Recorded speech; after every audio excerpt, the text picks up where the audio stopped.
Hi guys, welcome back to our YouTube channel. So in this video tutorial, I'm going to show you a few methods on how to fix the EAFC 24 entering a match has been temporarily disabled. So step 1 is to check the EA's official channels. Before taking any action, it's wise to check EA's official social media channels like Twitter and EA Help or their website for announcement about the server maintenance or known issues. Sometimes it may be performing maintenance which can temporarily disable match entry. In such cases, all you can do is to wait for the maintenance to complete so you can enjoy playing the game again. Step 2 is to restart the game. If there are no ongoing server issues, try restarting your FIFA game.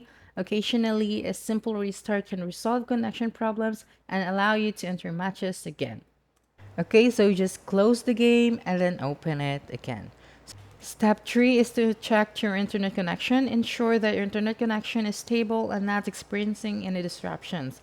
A weak or unreliable connection can lead to difficulties in connecting to EA servers.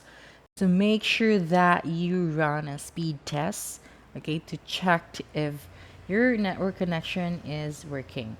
Step 4 is to wait it out. If the error persists, it's possible that EA is experiencing high server load or technical difficulties.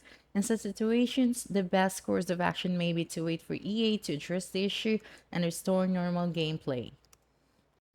Step 5 is to contact the EA support. If the error persists for an extended period, consider reaching out to EA's customer support for assistance. They can provide you with specific guidance based on the current status on their servers. So make sure to follow all of the steps so we could fix the issue.